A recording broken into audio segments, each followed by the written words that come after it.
Buenos días a todos y muchísimas gracias por acompañarnos hoy en un nuevo Thinking and Co. El espacio que, como sabéis, el espacio desde el que compartimos aprendizajes, reflexiones y conocimientos desde Comstrive, que es una red de profesionales senior en comunicación en la que unimos talento para desarrollar proyectos de consultoría estratégica en comunicación. Bueno, ahora sí, quiero dar la bienvenida a los verdaderos protagonistas, a este magnífico grupo de profesionales que nos acompaña hoy. Disculpadnos porque tenemos algún pequeño problema para el acceso de Ana Hortas y de Beatriz, pero lo estamos solucionando. Mientras tanto, no quiero perder la oportunidad de presentaros empiezo por Ricard. Hola, Ricard, buenos días. Muy buenos días, Carmen. Ricard es el responsable de comunicación digital de Endesa, es ingeniero industrial, pero un apasionado de la comunicación. Nos lo hemos llevado a nuestro terreno. Y bueno, pues lleva casi 15 años, ¿no? En Endesa y sobre todo tiene una grandísima experiencia en diseñar estrategias digitales. Y además tengo el placer de tenerle en el programa en Dirección de Comunicación y Management del IE como profe, impartiendo sesiones sobre desinformación y fake news en el ecosistema digital. Así es que muchas gracias, Ricard, por estar con nosotros. Bienvenido. Gracias a vosotros y el placer es mío, Carmen. Gracias. Borja Díaz Merri, buenos días, Borja. Buenos días, ¿qué tal? Buenos días. Es responsable de Verifica Radio Televisión Española. Él es doctor en periodismo por la Universidad Complutense y es experto en verificación de datos. Prácticamente toda su vida vinculado a Europa Press hasta que creo que en el 2020, ¿no? Te incorporas a Verificar Radio Televisión Española y ahora mismo, bueno, pues lideras este equipo. También es profe en varios másters y es socio fundador de la Asociación de Periodistas de Defensa. Pues bienvenido, Borja, también. Gracias por la invitación. Gracias a ti. Eduardo, muchísimas gracias también por buscarnos este tiempo y sobre todo por la hora de madrugón desde Oxford. Eduardo es el director editorial de Reputation Institute, de Reuters. Perdón, que ya como estamos hablando de reputación, yo ya estoy metida en el tema. Eduardo es cofundador de dos startups de noticias, además, periodista premiado y con experiencia internacional, sobre todo en Europa y en Estados Unidos. Vena de escritor, 3 libros escritos y en 2014 además ganó el premio de periodismo Gabriel García Márquez y ha cofundado El Español y Polibot, con lo cual, bueno, pues creo que no te aburres, no te aburres en ningún momento. Beatriz Escriña, que ya la veo por aquí. Hola Beatriz, buenos días. Muchísimas gracias por hacernos este hueco, que sé que estás en evento y desde Casa de América, pero muchas gracias por estar con nosotros. Beatriz es licenciada en periodismo y es doctora en ciencias políticas.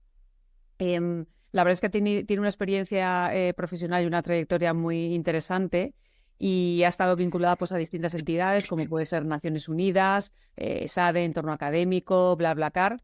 Y ha aterrizado en Prosegur, pues creo que hace ya un año o un poquito más.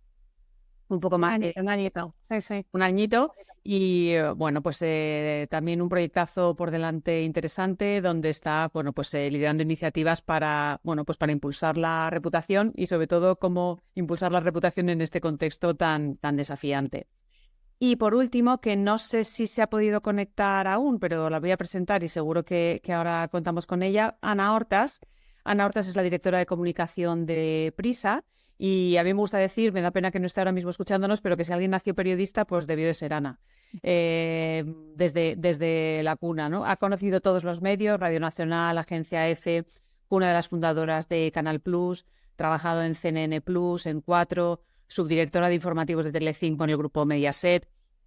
Y bueno, pues en el 2015 da el salto al mundo corporativo, 8 años como directora global de comunicación, relación con los medios y patrocinios en BBVA. Y desde luego eso es una grandísima experiencia para curtirte en el ámbito corporativo.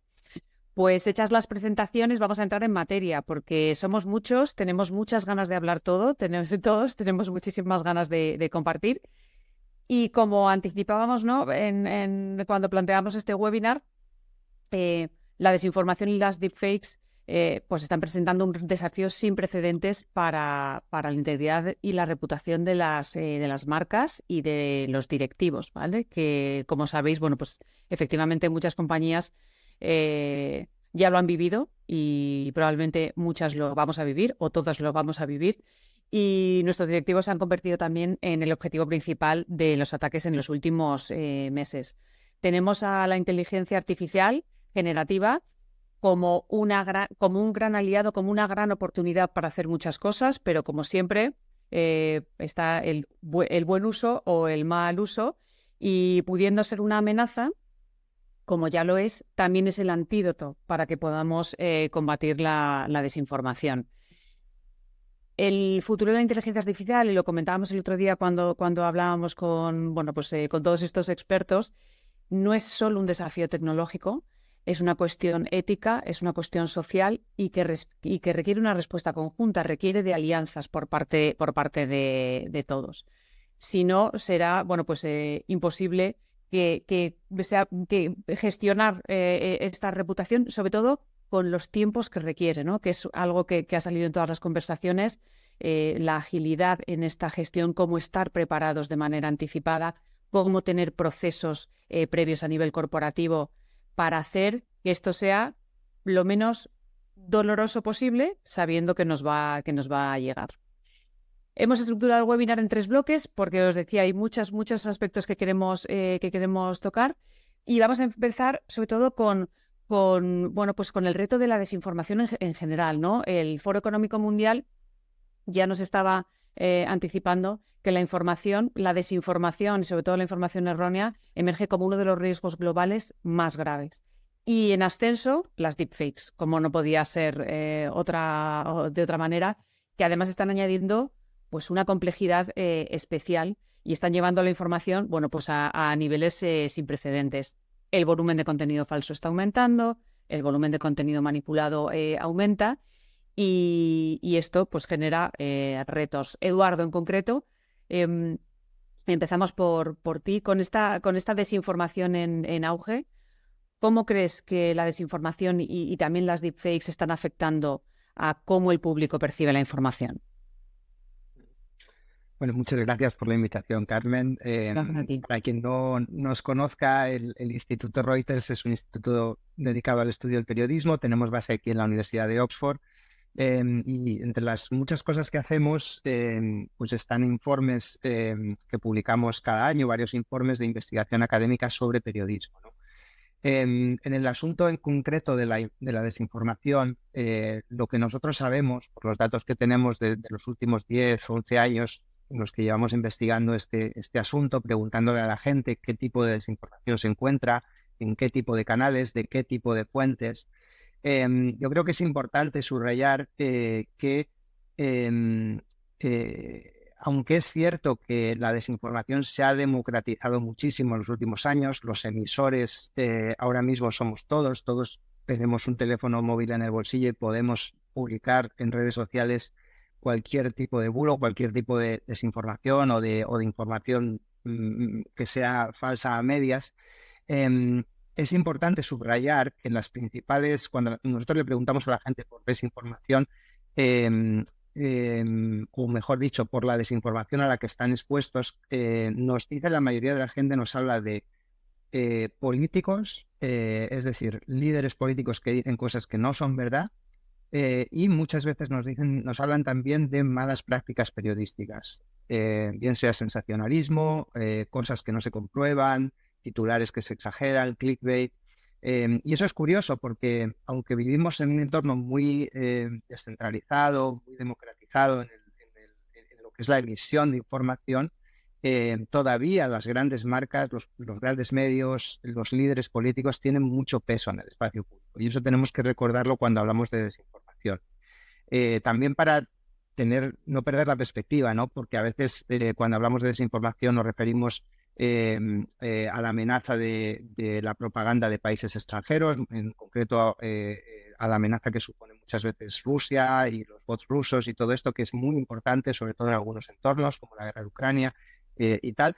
Pero en general, la desinformación que la gente nos dice que consume o que se encuentra en redes sociales tiene más que ver con este tipo de asuntos que son producidos pues bien por políticos muchas veces y a veces por medios o pseudomedios o periodistas. Y eso es importante recordarlo. Lo segundo que diría es que lo que también apreciamos es una especie de brecha de confianza entre lo que la gente percibe, digamos, en el entorno de las plataformas digitales, de las redes sociales, donde se consume a menudo la información, y lo que consume en medios. Las noticias en general, la gente confía más en las noticias en general que en las noticias que ve en las plataformas. ¿Por qué? Porque son entornos donde no solo hay medios de calidad, sino que también hay todo tipo de emisores. Ahí hay gente que está a manipular, que está también a hacer comedia, sátira. Entonces es muy difícil para la gente muchas veces distinguir lo que es verdad y lo que no. Yo creo que hay un escepticismo que yo diría que es sano. La gente cuando está en esos entornos está más alerta, piensa que se puede encontrar cosas que no son verdad. Y eso creo que habla bien en general de la gente, aunque es verdad que ahí hay distintos tipos de actitud, dependiendo también quizás de la edad, ¿no? La gente más mayor o con menos educación quizás está menos acostumbrada a moverse en esos entornos, pero es importante tener eso en cuenta. Y en tercer lugar, sobre la desinformación, lo que diría también, tenemos que recordar, porque todos los que estamos aquí seguramente somos muy yonkis de la información y estamos seguramente demasiadas horas en Twitter o X, como se llama ahora, es que la política es algo bastante periférico para la mayoría de la gente. Muchas veces cuando hablamos de las redes sociales y de la desinformación en las redes sociales, no sé, muchos de nosotros pensamos en Twitter y la mayoría de la gente usa redes sociales de una manera distinta, están en otros sitios distintos, la gente más mayor está en Facebook todavía, la gente más joven está en Instagram o en TikTok y muchas veces no están a la política, están a ver fotos personales o de su familia, de sus amigos o simplemente a consumir información como pasa ahora en TikTok, información o comedia o vídeos de estos un poco tontos, ¿no? Y digamos que para ellos la política está como completamente en un segundo, en un tercer plano y por eso tenemos también que conservar la perspectiva, ¿no? Que a veces los debates estos tan broncos que vemos, las manipulaciones que vemos muchas veces en medios o pseudomedios que están en los extremos, quizá no le está llegando tanto a la gente. Por eso tenemos que ser muy conscientes y luego tener también en cuenta que hay desinformación que no es política. Hay desinformación que tiene que ver con la salud, con las criptomonedas, con estafas, que no tiene nada que ver con la política y que también, y de hecho muchas veces, es mucho más peligrosa, ¿no? Porque ahí sí que estás, bueno, jugándote cosas que son más urgentes de resolver. Que de hecho son las que están conectando más con el entorno corporativo, ¿no? Que son precisamente esta parte de desinformación de la que estamos hablando hoy. Muchas gracias, Eduardo. Ana, porque además, al hilo de lo que le comentaba Eduardo, está claro que los medios de comunicación tienen un papel crucial en la difusión de noticias y sobre todo en mantener esa credibilidad o que esa percepción por parte de quienes consumen las noticias sepan que se está verificando la información, que se está protegiendo la integridad de los contenidos y eso es fundamental. ¿Cómo lo estáis abordando desde Prisa?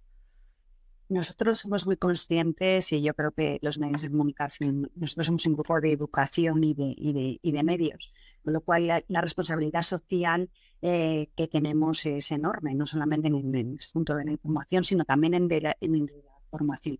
En el caso de la información, que yo creo que es un poco más por centrar el tiro, nosotros somos muy conscientes de que los cambios tecnológicos o bien estás en el liderazgo de la ola del cambio o te pasa como a los medios que en el proceso de digitalización o la prensa fueron las plataformas las que se aprovecharon, digamos, del proceso de digitalización, se quedaron con los contenidos y ahora mismo en la posición de los medios les ha costado 10 años adaptarse a esa transformación que ha sido una transformación humana de los propios periodistas a los contenidos digitales. Ha habido que fusionar redacciones de papel con redacciones digitales y cambiar este concepto. Esto fue mucho más lento que la propia realidad. En esta ola nueva que viene, que no es una ola de 10 años o no es una ola de 20 años, como los procesos anteriores, en el caso de Prisa hemos querido de alguna manera no liderar, porque nosotros no somos una plataforma tecnológica, pero sí poner nuestra tecnología en la vanguardia de todo este cambio. Para nosotros, no sé si poner la etiqueta de dictar las normas, pero sí estar en la vanguardia de lo que está ocurriendo para ver cómo esa transformación la aplicamos a nuestro día a día. En ese sentido, y para ser muchísimo más concreto, ¿cómo afecta el título de este webinar? ¿Cómo afecta a los periodistas? ¿Cómo afecta a ellos en su trabajo? ¿Cómo afecta a ellos hacia afuera? Nosotros considerábamos que era importantísimo que los periodistas, para verificar su información, estuvieran a la altura en sus herramientas de lo que está ocurriendo afuera. Por eso hemos creado con Google, con otros partners tecnológicos, Verifica Audio. El deepfake de audio y de vídeo es un enorme problema en que nos vamos a encontrar, que nos hemos encontrado ya, en las redacciones y en la vida real. Es decir, ¿cómo sabemos si ese audio que nos acaban de mandar, que acabamos de conseguir como periodistas, que nos acaba de llegar por cualquier tipo de procedimiento del periodismo clásico, es real o no, cuando ahora mismo ya se pueden clonar los audios? Pues nosotros hemos desarrollado esta herramienta que permite a las redacciones, hemos empezado además en Colombia, porque como sabéis somos un grupo que estamos en países también de Latinoamérica, y esto lo ha desarrollado el equipo de Colombia. Hemos desarrollado un software que va a estar ahora a lo largo de estos 2 meses o 3 que nos quedan antes del verano, ya en las redacciones de todos los países en los que estamos, tanto en Latinoamérica como en la cadena SER en España. Puedes coger ese audio, ponerlo en tu software y decir, a ver, este audio es de el presidente del gobierno o es de Putin. ¿Qué te permite este software? Es decir, si es una voz sintética creada por ordenador o es una voz natural.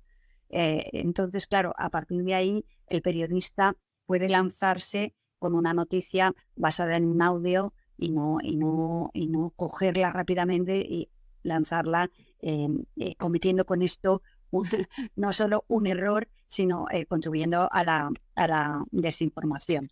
En otro sentido, también hemos anunciado en el mes de marzo un acuerdo mundial.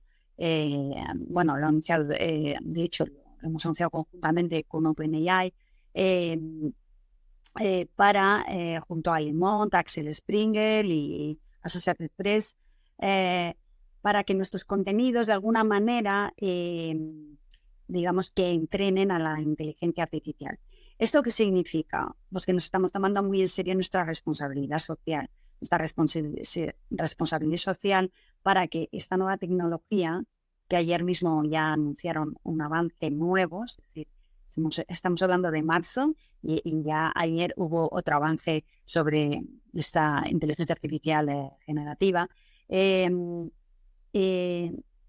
entrenada con noticias veraces, el resto de grupos que veis en otros idiomas, inglés, francés, alemán, noticias veraces publicadas y totalmente, digamos, fidedignas, de forma que es nuestra manera de contribuir a que ese pensamiento, digamos, sintético, esa inteligencia artificial, se base en datos reales, se base en fuentes verificables, no se empiece a entrenar con lo que hay en Internet, como decía Eduardo, que puede ser cualquier cosa, donde todo parece paralelo, lo real y lo no real, lo que me invento yo, lo que se inventa un gobierno, un medio, la realidad y la ficción. Es decir, de esta manera yo creo que los grupos que hemos participado en este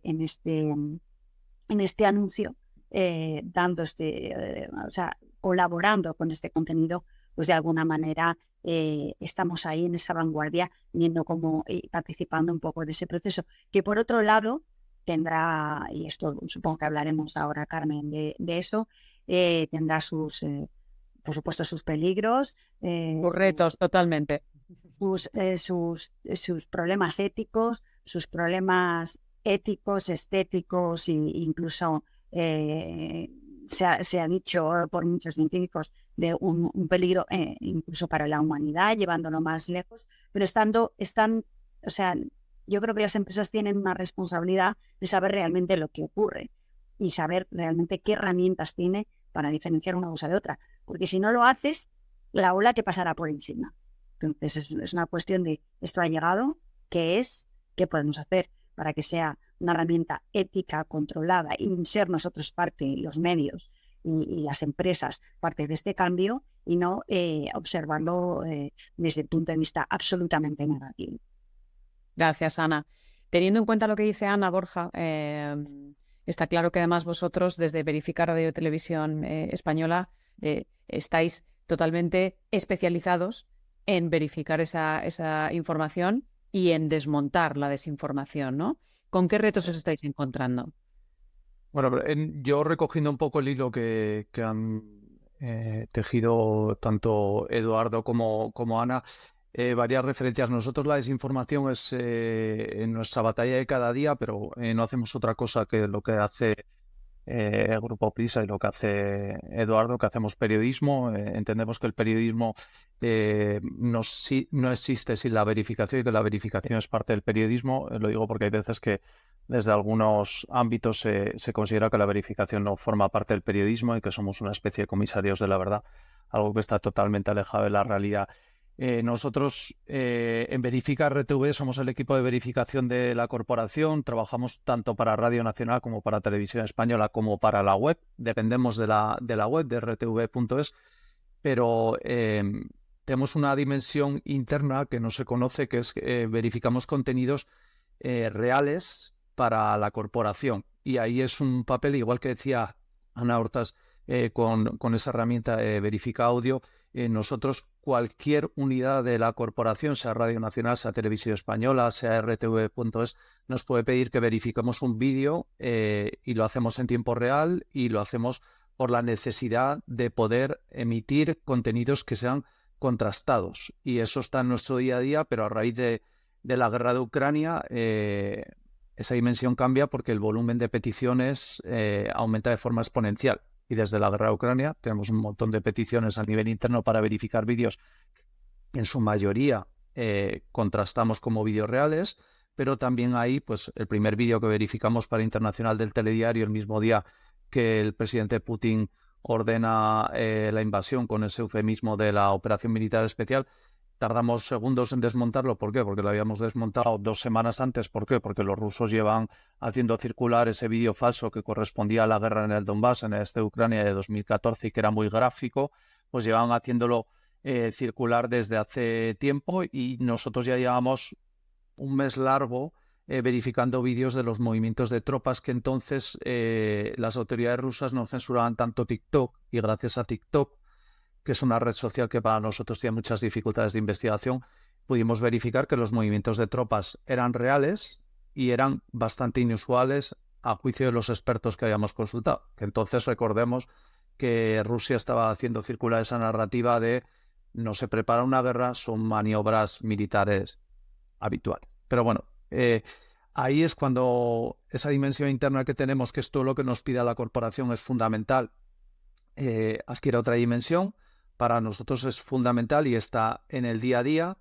Y aparte de esa dimensión interna, también tenemos la dimensión externa, que es equiparable a otros verificadores, que es observamos la desinformación que circula en redes sociales y en páginas de Internet y la abordamos siguiendo criterios periodísticos, sobre todo teniendo en cuenta la viralización y el riesgo, y luego un criterio nuestro propio que creo que también comparte los compañeros de FeVerifica, que es el servicio público.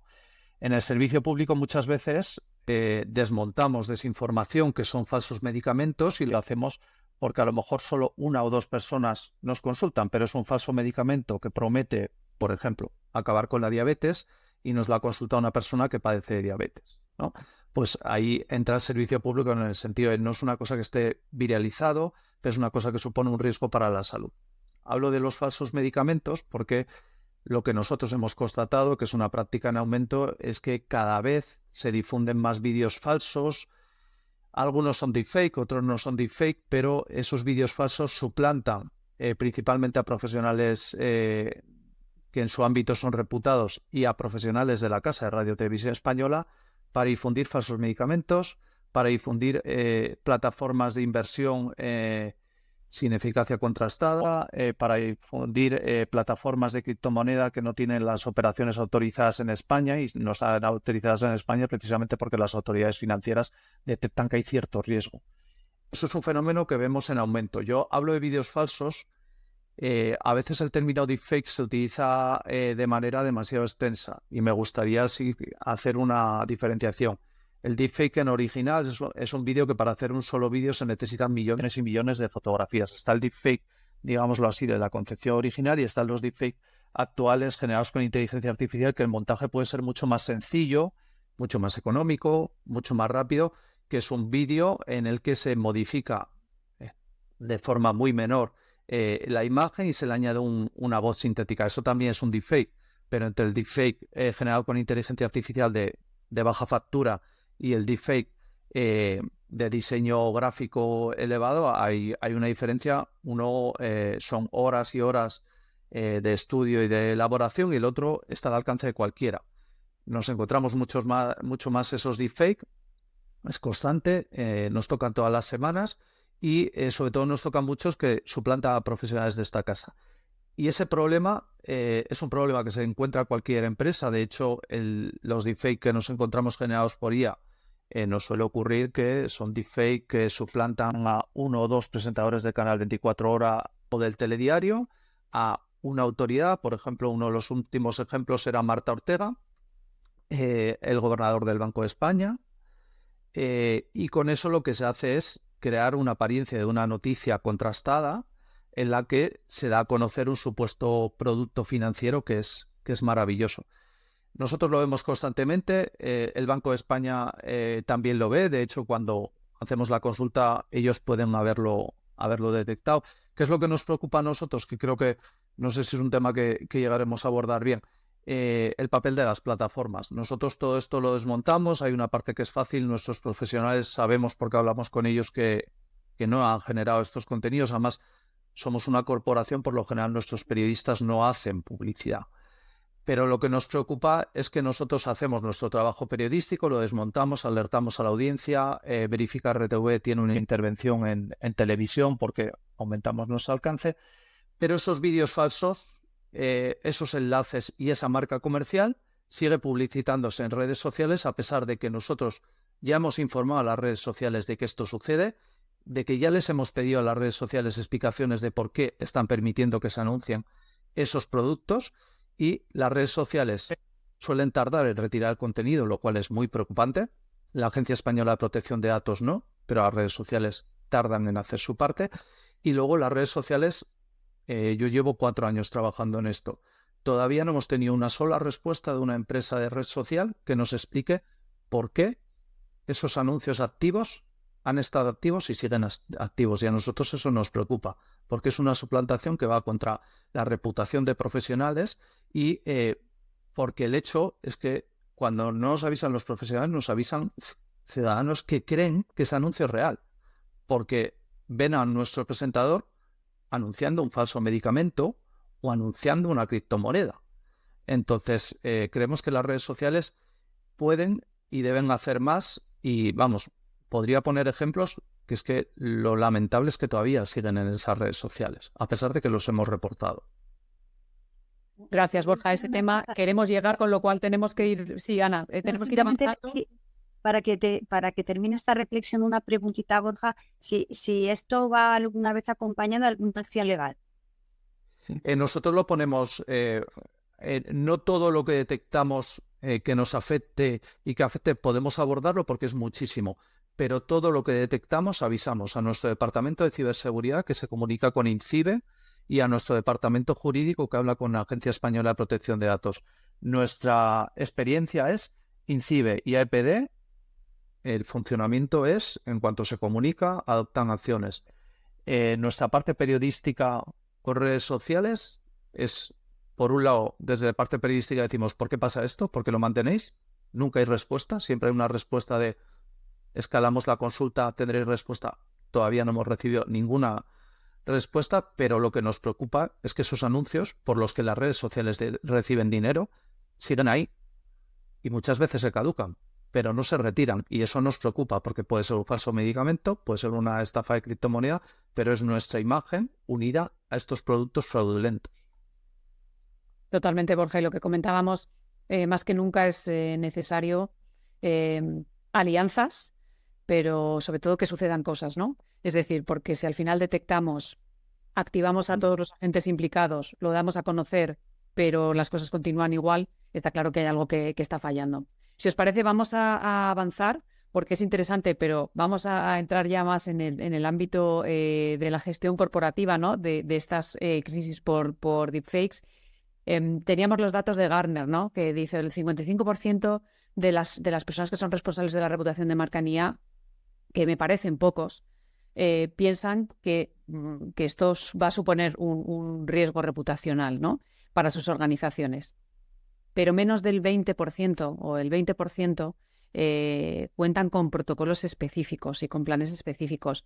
Ricard, en vuestro caso, ¿están identificados y priorizados los retos reputacionales, los retos y las oportunidades? ¿Vale? Vamos a poner también el punto positivo de la inteligencia artificial generativa en Endesa en concreto. Sí, aquí yo creo que deberíamos diferenciar diferentes vertientes y en cuanto a los riesgos, porque también hay algunas oportunidades evidentes, como comentas, Carmen. En cuanto a los riesgos, hay protocolos y gestiones, procedimientos que se dividen en diferentes equipos, ¿no? Y aquí, más allá de los de otros que puedan ser también participantes, yo destacaría los de seguridad y los de los equipos de comunicación, tanto para la gestión de posibles crisis que puedan aparecer como de incidentes de ciberseguridad. Desde este punto de vista del último, indudablemente también estos aspectos de ciberseguridad que tienen riesgos también financieros o de confianza, de liderazgo, también evidentemente afectan a la imagen y reputación de la compañía, ¿no? Otro ejemplo, como comentaba antes también Borja, ¿no? Y ya también existen protocolos que tienen en cuenta estas amenazas de deepfakes, de inteligencia artificial, y que pueden afectar tanto a clientes como a empleados. En este sentido, disponemos de una red de inteligencia de ciberdelincuentes habitual que evidentemente se amplía a este tipo de amenazas, pero también estamos atentos a lo que directamente nos pueden decir los clientes a través de la comunicación directa con ellos, o también a la escucha propia que podemos hacer en diferentes plataformas, también como comentaba Borja, en redes sociales también hacemos evidentemente una escucha digital profunda. A partir de ahí, pues ya se ejecuta el procedimiento de seguridad de forma muy similar a otros vectores de ataque. De momento, sí que es verdad que no hay acciones específicas en protocolos de acción específicos para inteligencia artificial, porque al final tanto cambio y tanta evolución que estamos viviendo en ello, lo que sucede es que los protocolos los adaptamos a las situaciones en las cuales ya trabajamos día a día, ¿no? Es un vector de ataque más en el que la investigación se produce, evidentemente, pero también se realizan acciones legales y comunicaciones privadas con clientes o empleados, y también cuando es procedente comunicaciones públicas.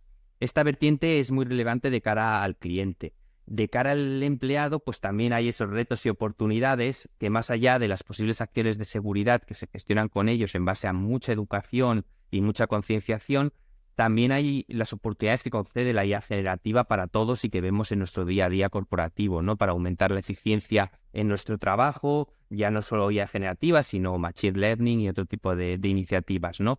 Y para gestionar, cohesionar, coordinar todo eso, ya existe una comunidad transversal dentro de la empresa, de profesionales de diferentes direcciones y departamentos que trabajan en ello, ¿no? Sobre todo se trabaja también en la concienciación sobre el uso de la IA generativa, pues para que no se utilicen datos específicos de la empresa en esas plataformas, ¿no? Que haya mucha concienciación sobre eso.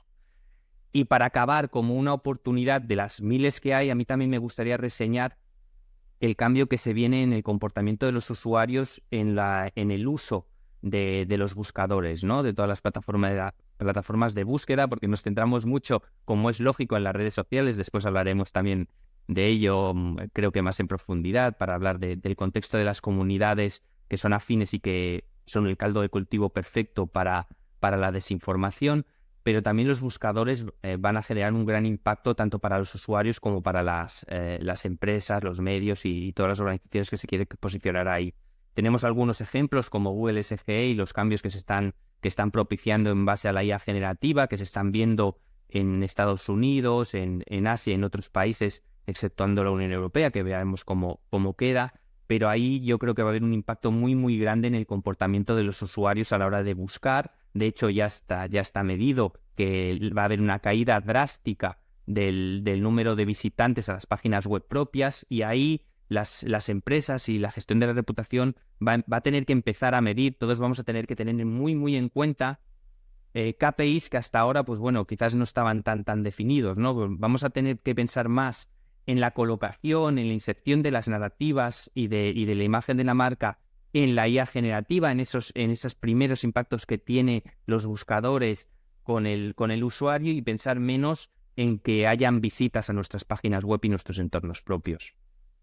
Totalmente de acuerdo. Eso es el futuro de las búsquedas, es otro tema apasionante que nos llevaría también horas para debatir. Beatriz, en vuestro caso en Prosegur, ¿cómo tenéis identificados estos riesgos reputacionales de la IA? Bueno, lo primero, sí me gustaría daros las gracias, porque me parece un tema muy relevante que podríamos estar aquí todo el día, pero sí que me gustaría también situar un poquito Prosegur, porque la gente normalmente cuando hablamos de Prosegur, lo primero que le viene a la cabeza son nuestros emblemáticos furgones amarillos y los vigilantes de seguridad, ¿vale? Que veréis en todas partes, pero Prosegur también es lo que no se ve. Y al final no dejamos de ser una empresa con presencia en más de 130 países del mundo, 150, 60.000 empleados, y llevamos 50 años haciendo todo muy bien en el mundo físico. Ahora los perímetros de seguridad también se amplían, como las amenazas y los riesgos, y todo lo que hacíamos bien en el mundo físico lo hacemos en el mundo digital, ¿no? O sea, que la parte de ciber, por ejemplo, para nosotros es escasa, y la parte de cripto, ¿vale? Que igual que custodiamos todo tipo de valores, también gestionamos activos digitales, ¿no? Pues pueden ser criptomonedas. Entonces, estos riesgos, ¿cómo los tenemos identificados o priorizados? Habría que hablar de dos cuestiones. Por un lado, nuestros propios como compañía. Nosotros al final llevamos utilizando sistemas de inteligencia artificial desde hace muchísimos años. No es una cosa de 1, 2 o 3, sino de hace muchísimos años. Daros cuenta que nuestras soluciones y servicios, por ejemplo, temas de videovigilancia, etcétera, siempre han estado muy apalancados en este tipo de tecnología. Prosegur es una empresa muy tecnológica, muy, muy, muy tecnológica en este sentido, ¿vale? Y por otro lado, todo lo que puede afectarle a nuestros clientes, ¿vale? Al final somos una empresa con mucha vocación de servicio hacia el cliente final, y no utilizamos la inteligencia artificial como para probar, ¿no? Es la tecnología que está de moda ahora. Hace unos años hablo de las resacas tecnológicas, ¿no? Y entonces todo el uso que se hace de la inteligencia artificial tiene que ir apalancado y estar muy, muy, muy, muy cercano a un business case, ¿vale? O sea, no se hará un uso aleatorio ni a nivel corporativo ni a nivel comercial sin que tenga realmente un business case detrás. ¿Cómo lo identificamos? Bueno, para empezar tenemos un comité que creo que es bastante interesante porque nos hemos unido a otras empresas de uso responsable de la inteligencia artificial. Es un comité multidisciplinar donde, por ejemplo, el equipo de comunicación, en este caso yo, tenemos presencia, el equipo legal, donde está gente de compliance, de protección de datos, equipos de sistemas, seguridad de la información, y es fundamental sobre todo también para evitar estos sesgos en el uso interno de la inteligencia artificial, que creo que también es muy importante, ¿vale? Como riesgo, tanto hacia adentro como hacia afuera, cómo están aprendiendo estas máquinas, estos algoritmos. Y luego también en todo tipo de tecnología que nosotros adquirimos de terceros, ¿no? Y hay unos protocolos internos establecidos para decir, oye, pues esto sí, esto no, y ya te digo que se trabaja bastante en equipo. Me ha gustado mucho lo que comentaba Borja, y creo que también Ricardo ha hecho algún apunte. Anteriormente, en lo que son las grandes corporaciones, o tampoco tan grandes, las relaciones que podía tener un departamento de comunicación con otras áreas de la empresa, con legal, por ejemplo, siempre ha sido una relación de matrimonio bastante normal, pero lo que estamos viendo ahora es que la gente de seguridad de la información ya es prácticamente parte del equipo, como si estuviera integrado, ¿no? Por temas como destacaba Borja, de suplantación de la identidad, que imagínate lo difícil que es gestionarlo para un presentador, a lo mejor de un informativo, pues imagínate para un directivo de una empresa cotizada, que a lo mejor, ya no te digo que pueda aparecer en un Facebook o en una red social de alcance común, sino cuando ya te vas un poco a la deep web y todo aquello se convierte en una maquinaria imparable, pues quien tiene un poco esa entrada son la gente y los equipos de seguridad de la información. Así que es una simbiosis. Imagino que ahora incluso las facultades estarán un poco presentando estructuras de trabajo diferentes porque son prácticamente compañeros en el día a día, y a la hora de establecer protocolos es fundamental, ¿no?, que estemos trabajando de la mano, incluso para los planes de contingencia y demás, porque como me dicen mis compañeros, nosotros ya hemos sido víctimas, ¿no?, de un ciberataque en el año 2019, que ya queda muy atrás, pero Prosegur fue víctima de un ransomware bastante importante, que además tuvo implicaciones a nivel global en todos los países donde estábamos operando. Aprendimos un montón en este sentido, ¿vale? Y entonces no es decir si nos va a pasar o nos va a pasar todo el tema de las deepfakes, es cuándo. O sea, no es el sí, ¿no? El nos pasa, no, si es cuándo nos va a pasar. Tenemos protocolos establecidos de seguimiento y monitorización. El riesgo reputacional es uno de los principales riesgos de la compañía, como imagino que les pasará a todos los compañeros aquí presentes, desde Prisa, también en la empresa de Ricard, etcétera. Y lo trabajamos muy de la mano, ya te digo, con todas las áreas, desde el equipo de estrategia. También estamos llevando a cabo, por ejemplo, ahora todo un estudio sobre cómo implantar, ¿no?, todos estos sistemas de inteligencia artificial y los riesgos y oportunidades, que también avanzaba Ricard, donde sí que me gustaría reforzar la importancia de la educación y la sensibilización. O sea, educación y concienciación. O sea, programas de formación, pero ya no hablo incluso en las empresas, que es fundamental, sino en los colegios. Al final, no sé si era quizá Eduardo quien destacaba al principio que somos emisores todos. Ahora mismo, con la democratización de la información y la desinformación, cualquier persona con un teléfono al alcance puede estar publicando cualquier cosa y tiene realmente impacto directo a veces en una cotización bursátil, así te lo digo.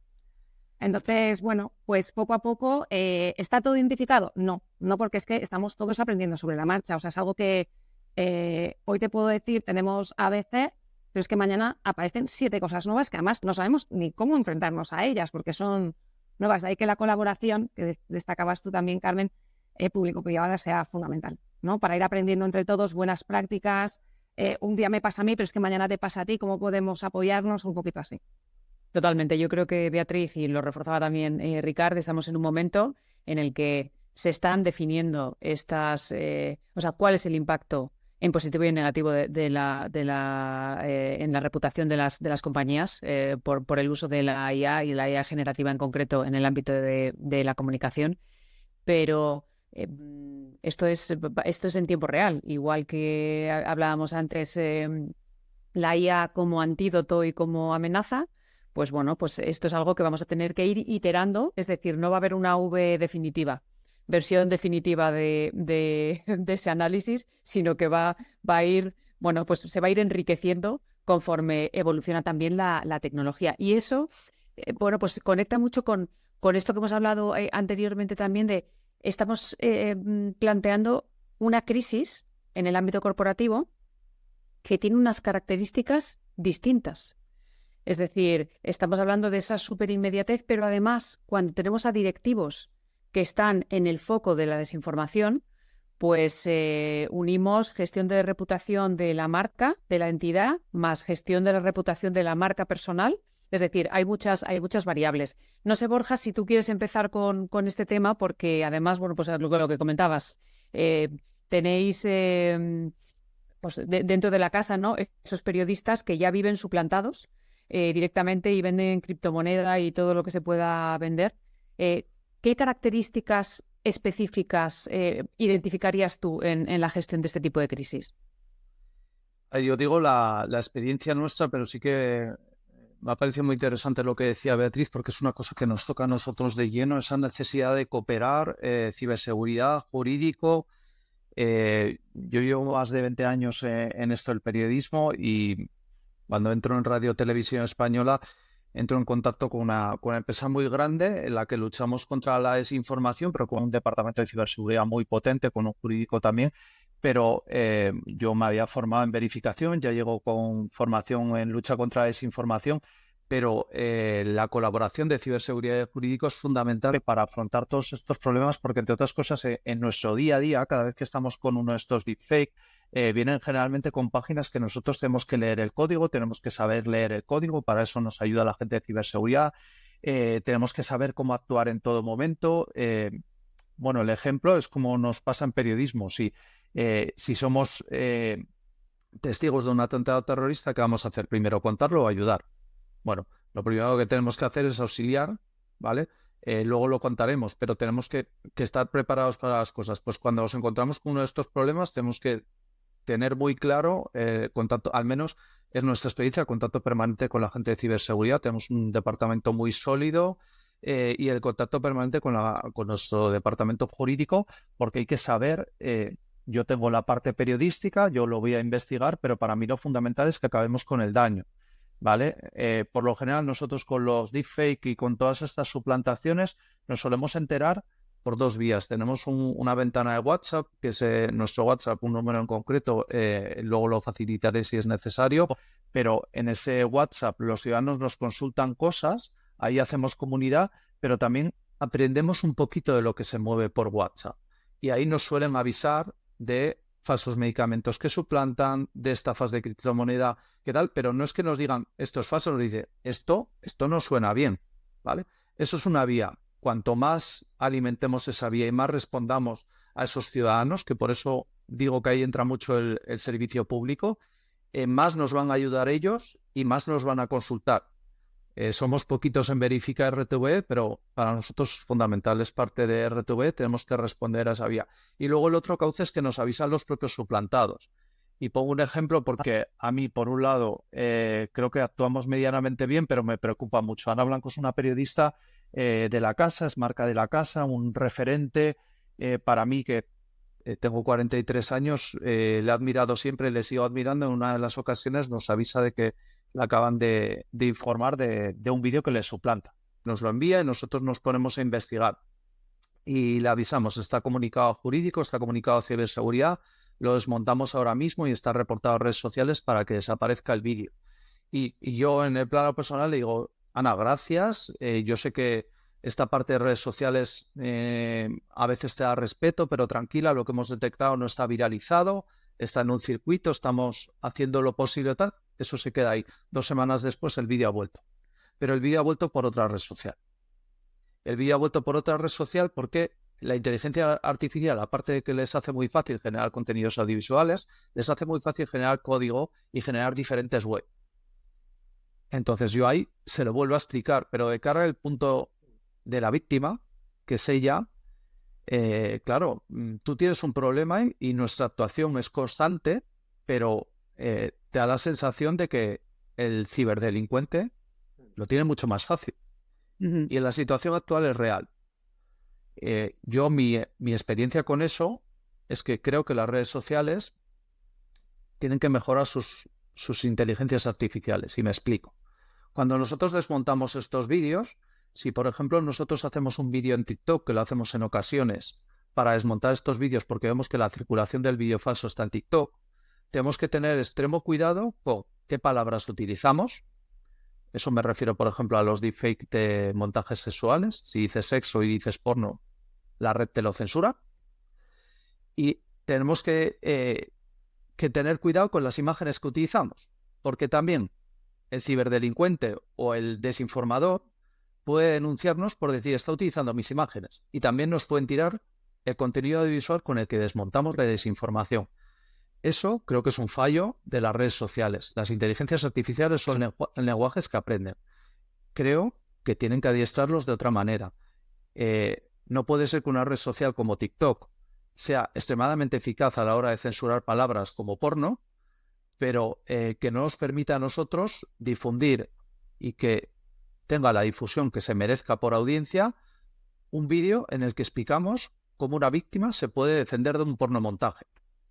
Que eso lo hemos hecho y es fundamental que ese vídeo circule bien en TikTok, porque en TikTok hay pornomontajes.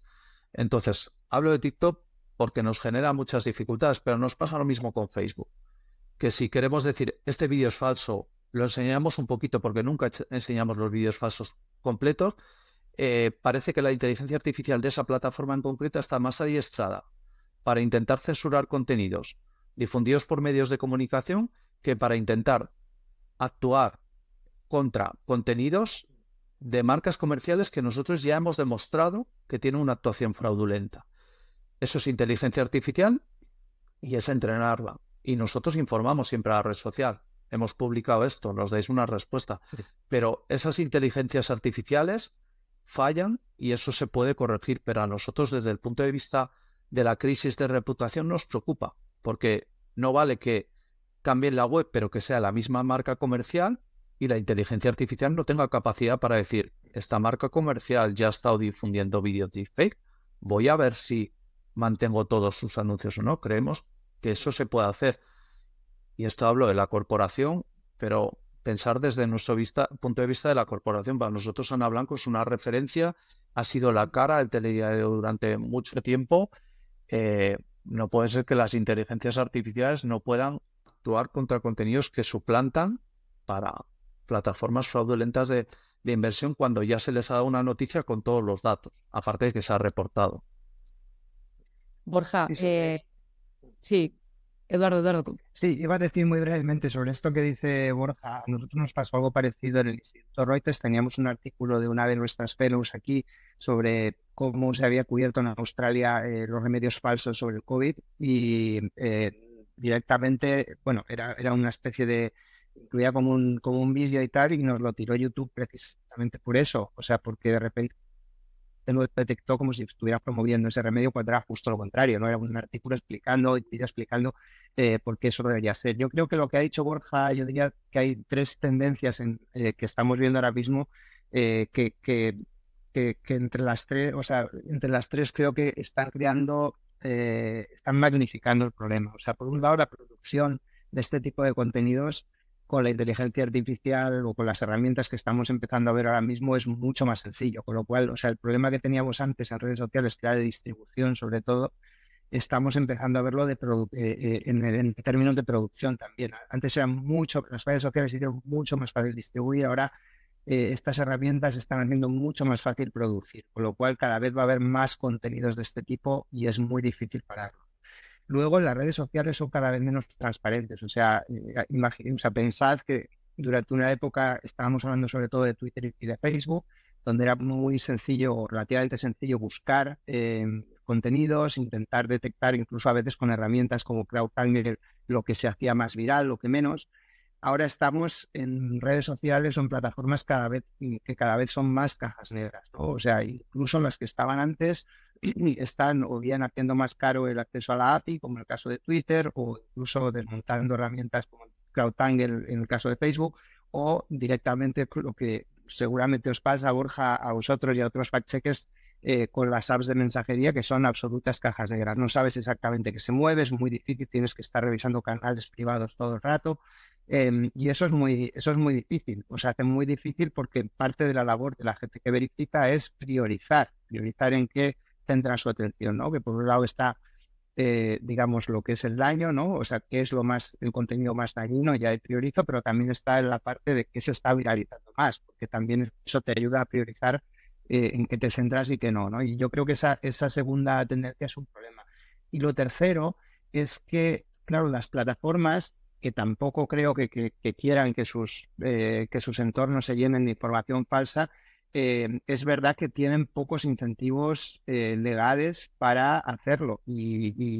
O sea, cada vez más hay presión, hay legislación, sobre todo en Europa, y se está avanzando un poco en esa dirección, pero desde luego no lo suficiente. O sea, y bueno, en el caso de los medios cuando cometen un error, casi siempre, o los medios de verdad, intentan corregirlo. Las plataformas, yo creo que también por el volumen de contenidos que circulan ahí, porque hay una especie de ethos que viene del inicio de Internet, donde, bueno, pues eso era una tubería y lo que circulaba ahí pues daba igual y tal, y no tenían responsabilidad sobre ello, todavía viven un poco en ese mundo, ¿no?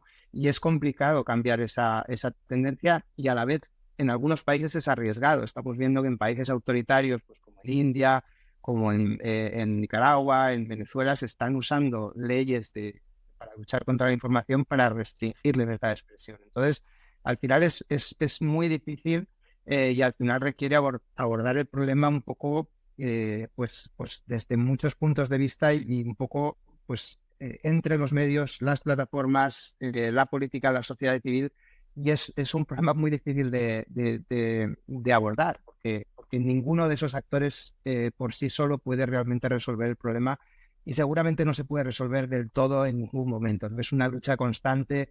Y seguramente, Borja, ¿no? En vuestro caso os sentís como un poco degollando a la hidra todo el rato, ¿no? Y de repente que vuelve a salirte otra cabeza por todo el lado, ¿no? Y es un poco el proceso que describe.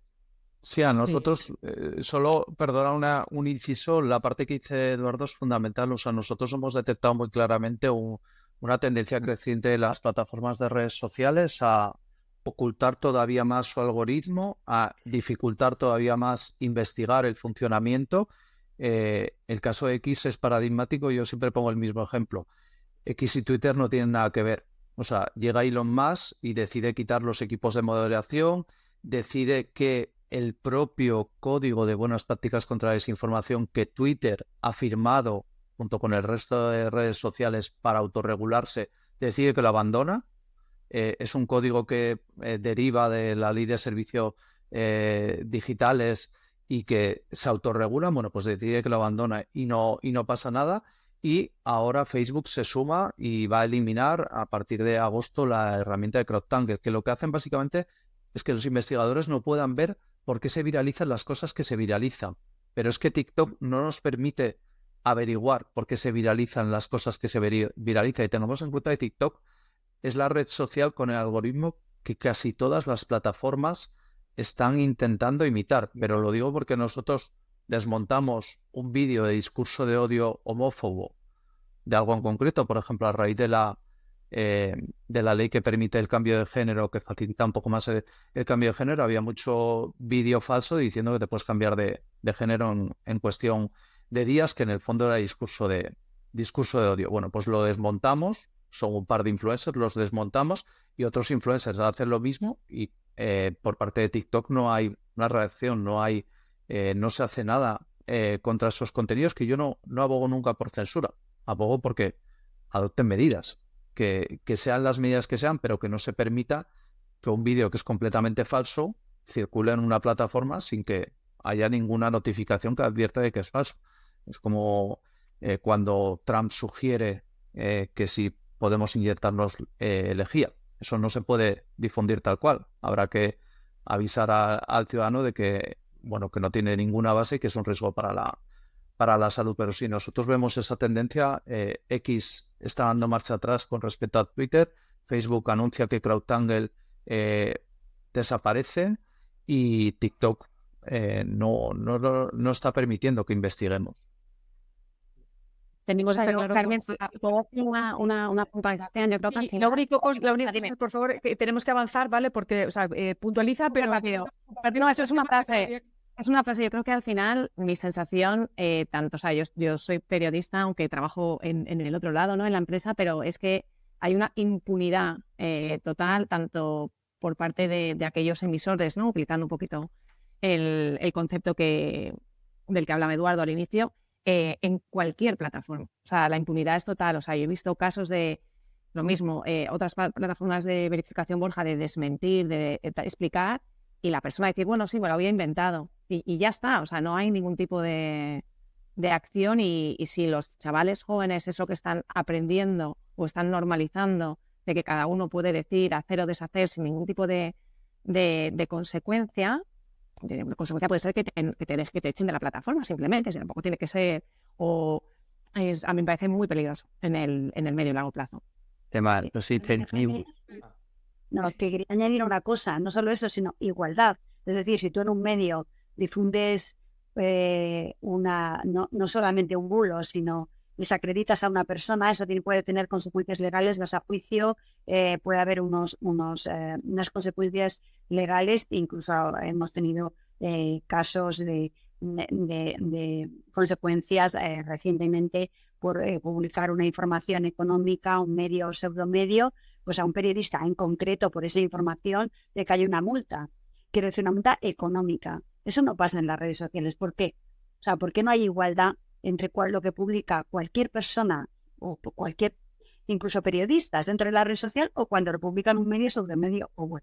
¿Por qué? ¿Por qué no funciona la web ¿Por qué no funciona la ley en igualdad? Hay una desigualdad clara.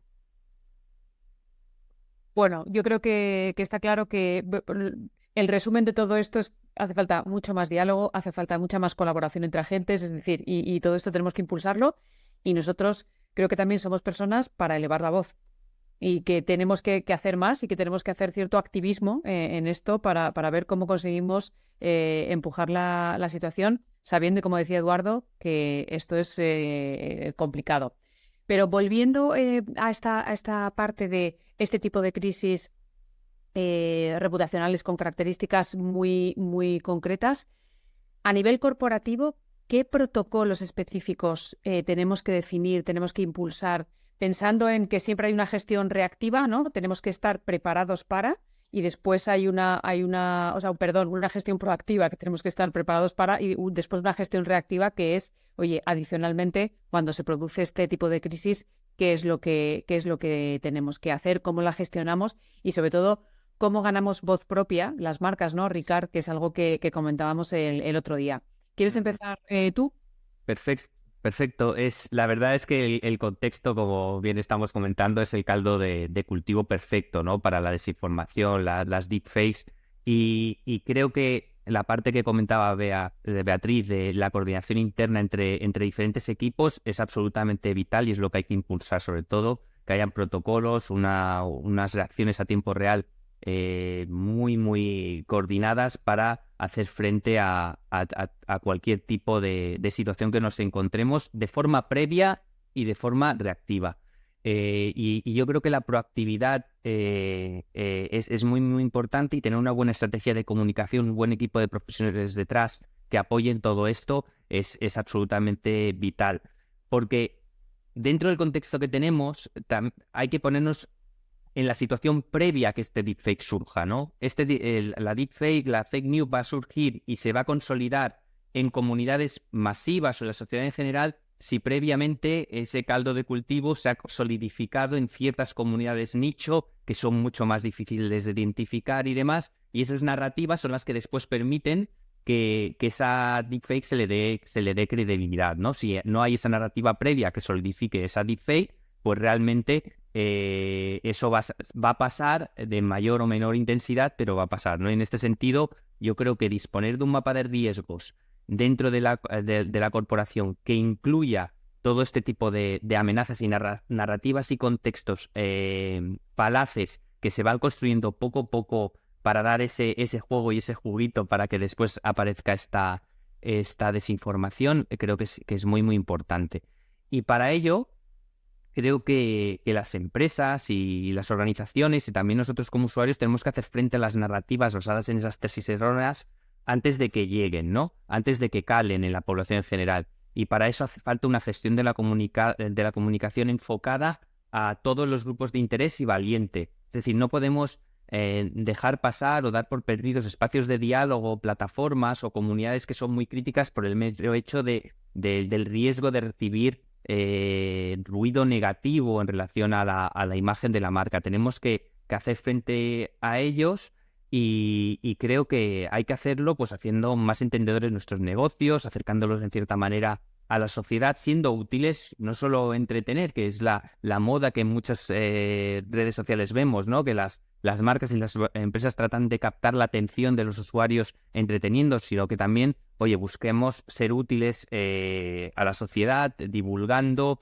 ofreciendo datos, haciendo una comunicación más directa y desintermediando, ¿no? No solo basándonos en lo que puedan decir otros de nosotros, sino que también nosotros tomamos el rol de comunicar aspectos divulgativos de nuestros negocios haciéndolos útiles, ¿no?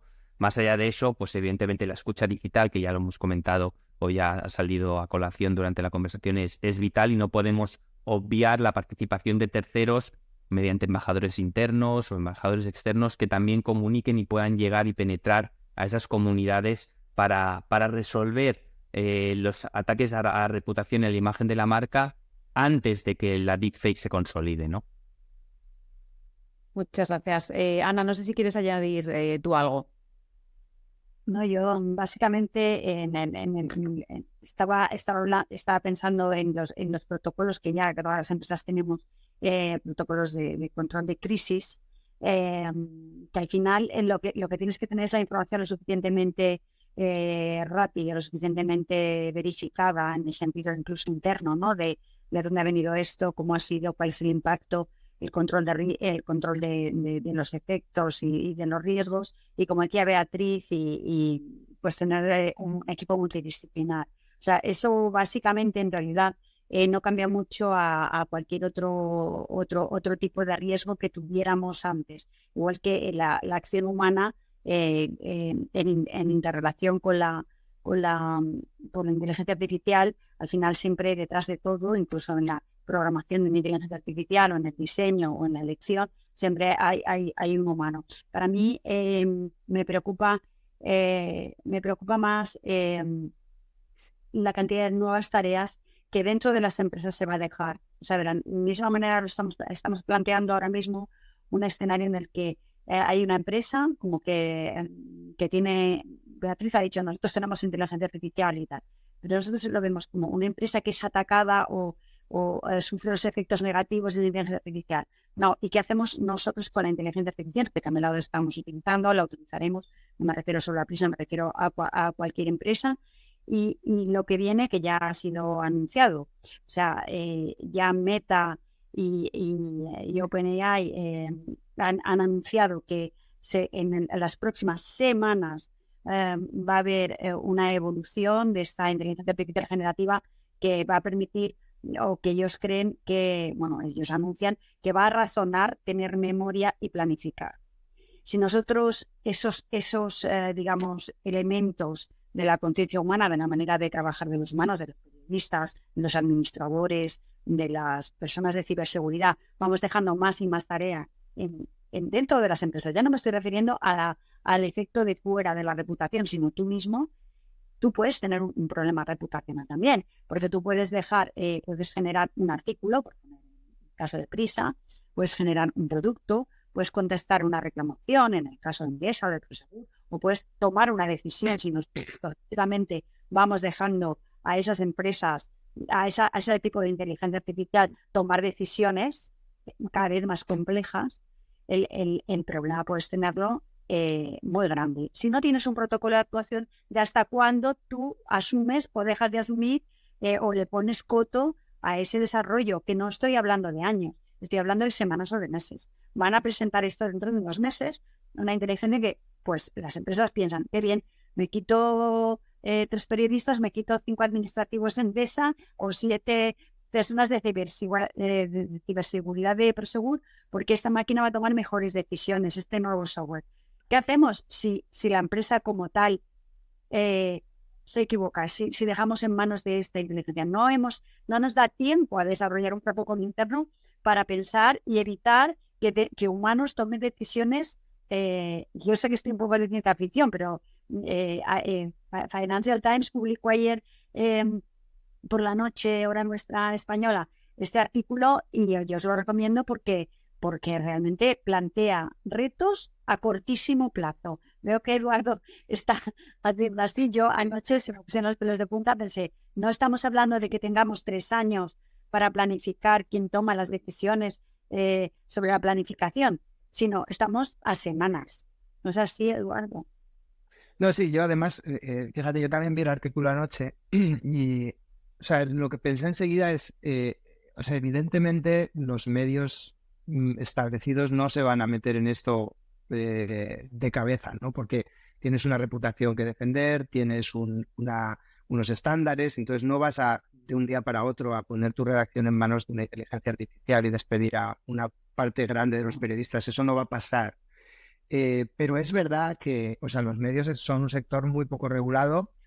Es muy sencillo que vayan a nacer medios, seguramente van a nacer medios con ese modelo, con un modelo donde la inteligencia artificial hace digamos, el 60, el 70, el 80 o el 100% del trabajo, y van a intentar competir con los medios tradicionales. Entonces, de nuevo, yo creo que eso nos lleva a donde venimos, de lo que hablábamos al principio, que es el énfasis en tus procesos, tanto en una empresa corporativa como en un medio, casi te diría como en un partido político, en tus procesos a la hora de comunicar, en tus estándares, en por qué haces las cosas que haces, cómo las haces y que la gente entienda que esos son tus estándares, creo que cada vez son más importantes porque vamos a competir en el salvaje oeste, en un lugar donde todo el mundo va a poder hacer contenido, va a haber presentadores sintéticos, va a haber bots informando en WhatsApp.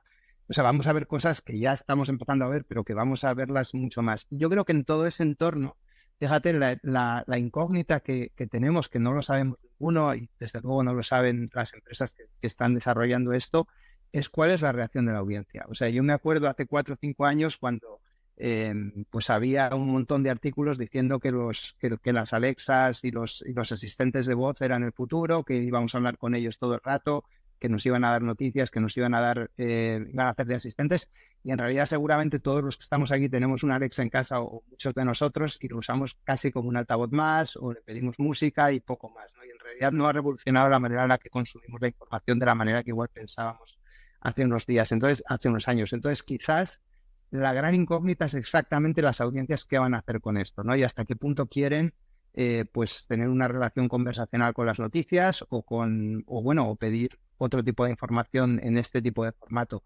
Y luego la otra incógnita que también creo que es muy importante y la apuntaba antes Ricard y creo que es la clave total de esto, es qué va a pasar con las búsquedas y con los buscadores. Porque al final, para los medios, desde luego, o sea, el 25 o 30% del tráfico nos sigue viniendo de búsquedas y de Google y tal, pero también para muchas empresas su reputación está en ese tipo de búsquedas y es muy importante saber qué va a pasar con eso. Y seguramente el gran enigma ahora mismo es qué pasa. ¿Por qué? Porque Google, que es quien tiene el mercado absoluto de las búsquedas ahora mismo, está ante un dilema muy grande, porque por un lado este tipo de empresas de inteligencia artificial y otras que se están metiendo ahí, pues como Meta, que las mencionaba Ana, están empujando ese modelo de buscar más conversacional, más con este tipo de inteligencia artificial, y para Google eso supone una amenaza grande para su negocio, porque su negocio es la publicidad, básicamente vender anuncios contra las búsquedas.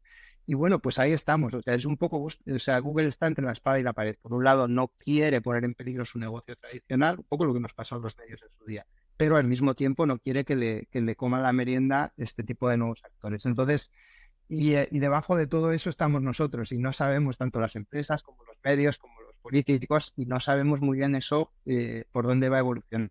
Google está dando pasos en esa dirección y está integrando, digamos, esta inteligencia artificial nueva en las búsquedas, pero no del todo todavía. Entonces, No, está en esa beta, ¿no? De los resultados de búsqueda generativo, pero está claro que está dando pasos y lo más interesante, sobre todo, yo creo que lo que nos tenemos que llevar básicamente es que no podemos despistarnos. Es decir, que esto no se ha lanzado del todo, pero que está en fase beta, que ya está lanzado en algunos países, que están viendo cómo mantienen su modelo de monetización, que al final esa es la clave.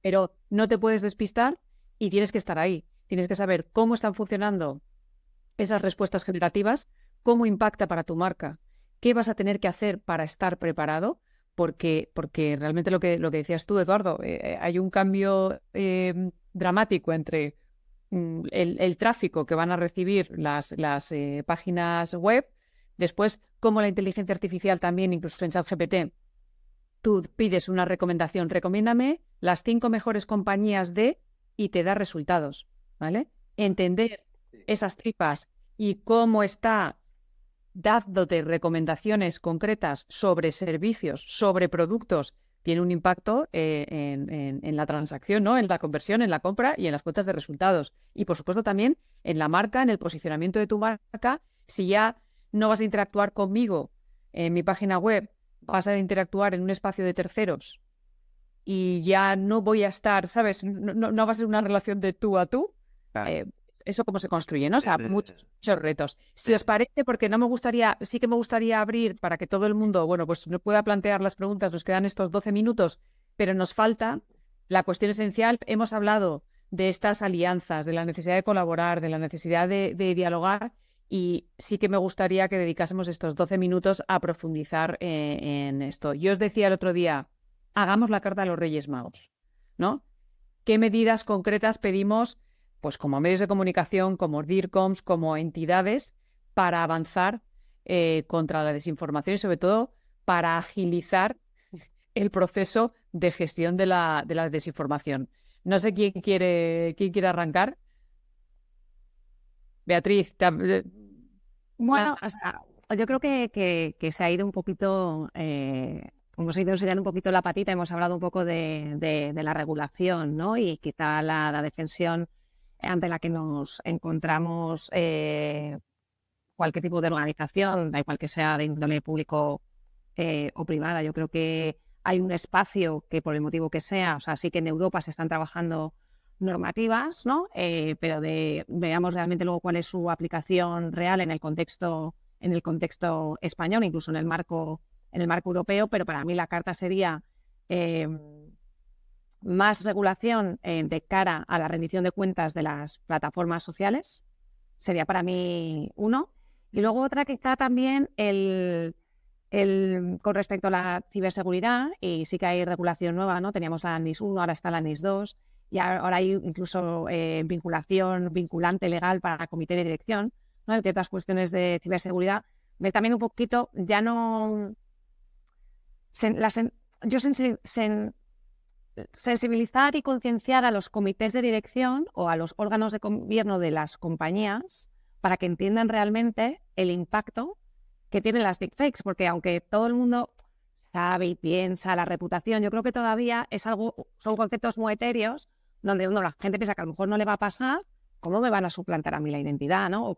Entonces yo creo que esa sensibilización de comité de dirección, órganos de gobierno o aquellas personas que tienen capacidad de tomar decisiones en las organizaciones, que para que lo entiendan y entiendan un poco el rol de las plataformas, de los medios, de los verificadores y de la propia empresa, ¿no? Para luego poder avanzar en estas alianzas público-privadas.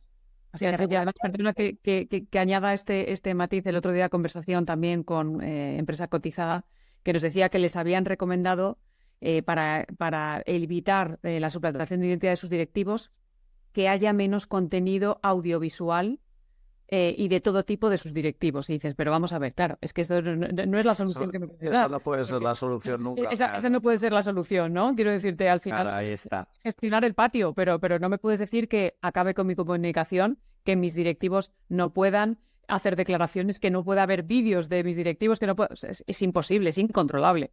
Incontrolable. Perfecto, pues Ricard.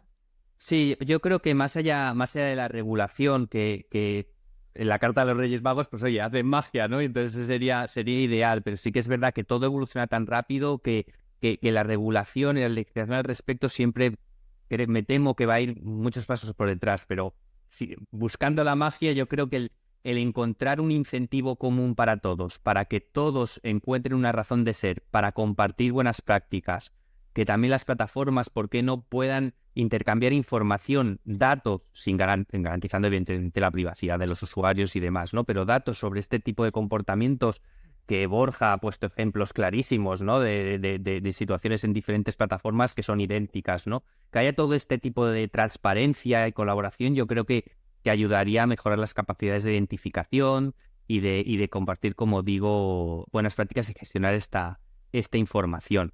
Todo eso yo creo que sería ideal. Y ya después, bueno, ojalá que que todas las plataformas no se basaran únicamente, que es lo que yo creo que es la clave de todo, ¿no? De si nos vamos atrás, oye, ¿por qué pasa todo esto? Pues las plataformas digitales lo único que suplican es atención. O sea, se basan en atraer la atención de los usuarios y ojalá pudiéramos encontrar la monetización suficiente y el incentivo para todos ellos para cambiar ese modelo en el cual lo más importante es generar esa visibilidad en cuanto a la atracción de la emoción, ¿no? de la atención de los usuarios y pensáramos más en la calidad del contenido, que de otra manera se pudiera medir y priorizar de otra manera. Y ya después, si ya nos vamos a la sociedad, pues el recuperar el método científico y buscar las ciencias, a pensar, a tener más paciencia, a no hablar ni pensar tanto con el estómago, bueno, pues ya creo que ya es la magia absoluta, ¿no? Pero bueno, ahí ya...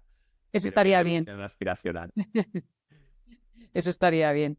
Ana, no sé si quieres añadir algo Bueno, más. yo un poco siguiendo esta Carta de los Reyes Magos, creo que ha habido una década o casi dos de un mundo digital en el que no se ha puesto coto, no se ha querido o se ha ido siempre un poco detrás de los efectos de los efectos negativos o de los efectos no solamente contra los medios, como que Eduardo es aquí el especialista, yo eso se lo dejo para él, sino los efectos pues los hemos tenido en la educación también, con los niños, el tema de la atención. Hay muchísimos estudios que dicen que hemos perdido la paciencia, incluso la comprensión, por la utilización de las redes sociales sin digamos, o sin saber un poco las consecuencias.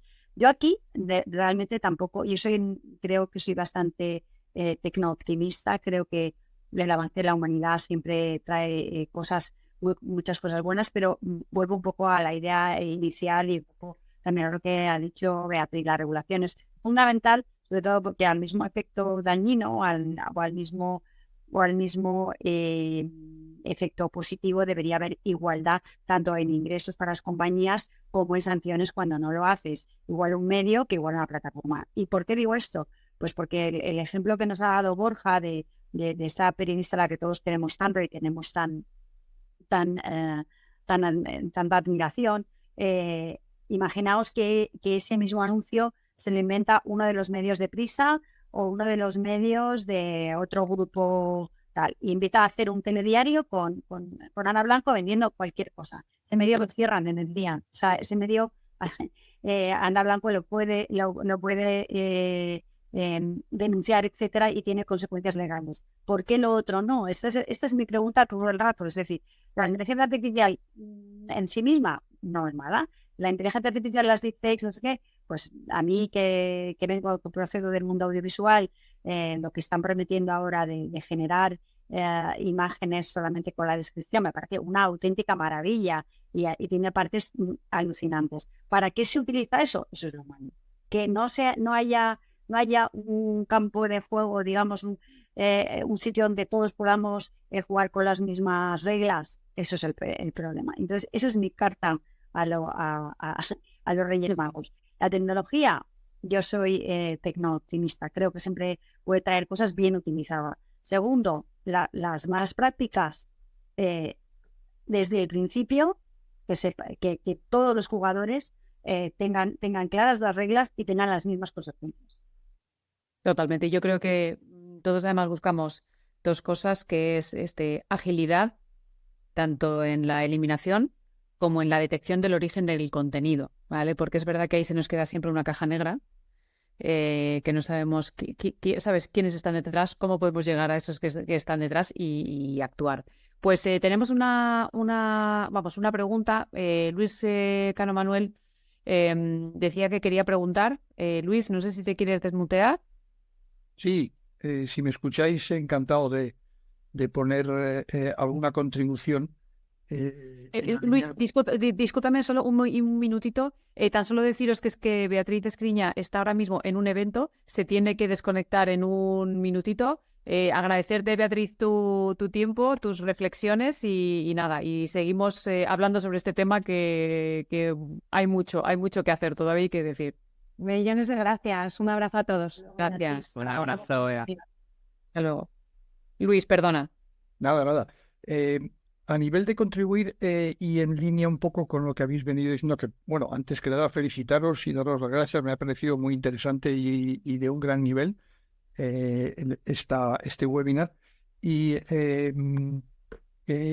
como soy de los que creen que esta batalla con las redes sociales está casi perdida de antemano, aunque sin duda hay que seguir haciendo cosas y desde luego muchas más a nivel de gobiernos e instituciones, Unión Europea, etcétera, pero a nivel digamos de empresas y particulares es muy complicado. Yo quería preguntar a Eduardo y a los de Verifica y también a ti, Ana, como un medio de comunicación importante que sigo desde el primer día. Yo creo que hay que hacer más. Aquí la potencia está en la transparencia, en la credibilidad y en la información a disposición de la gente. ¿Con esto qué quiero decir? No sé si a nivel de instituciones importantes como la que representas, Eduardo, o como la que representáis vosotros, todavía no me cabe cómo no dispone el público, la gente, de un índice de credibilidad de los medios y de los profesionales.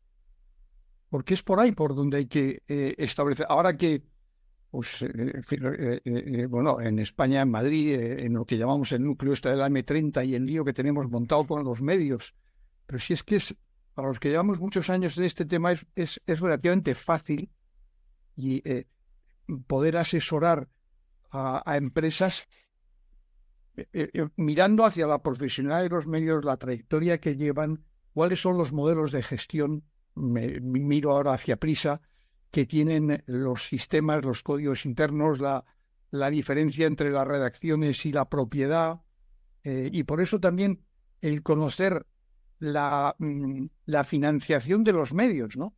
El monto de la publicidad, de los patrocinios, los accionistas.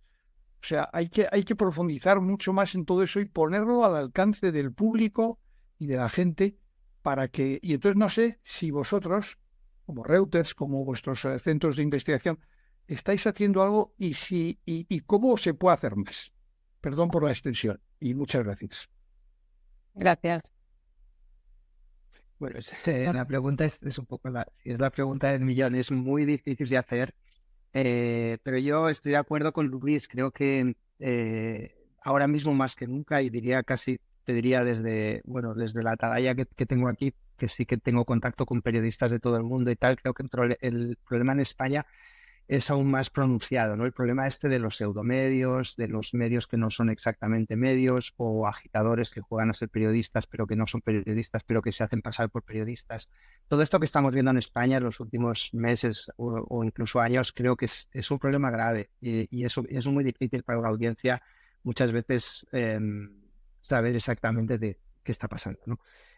Sobre medir la credibilidad, nosotros no medimos la credibilidad objetiva, o sea, lo que, digamos, no medimos lo que hacen los medios, pero sí tenemos una encuesta en 46 países donde preguntamos a la gente por varios medios en cada país, creo que son 20 en cada país, y preguntamos si confían o no confían en esos medios, ¿no? Y sí que tenemos datos, y ahí están los datos de España, pues donde hay medios en los que la gente confía más y medios en los que la gente confía menos. Es una percepción subjetiva.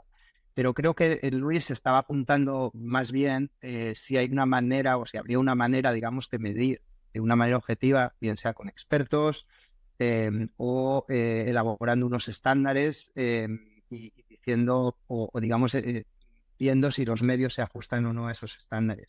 Y creo que no es mala idea, creo que es difícil de hacer, se ha intentado en varios países, hay algún proyecto como NewsGuard en Estados Unidos que intenta hacer este tipo de proyectos, a donde se asignan notas, digamos, de credibilidad, un poco parecido a las agencias de rating con las deudas, ¿no? O sea, se asigna credibilidad más alta o más baja a un medio según lo que hace y los estándares que tiene.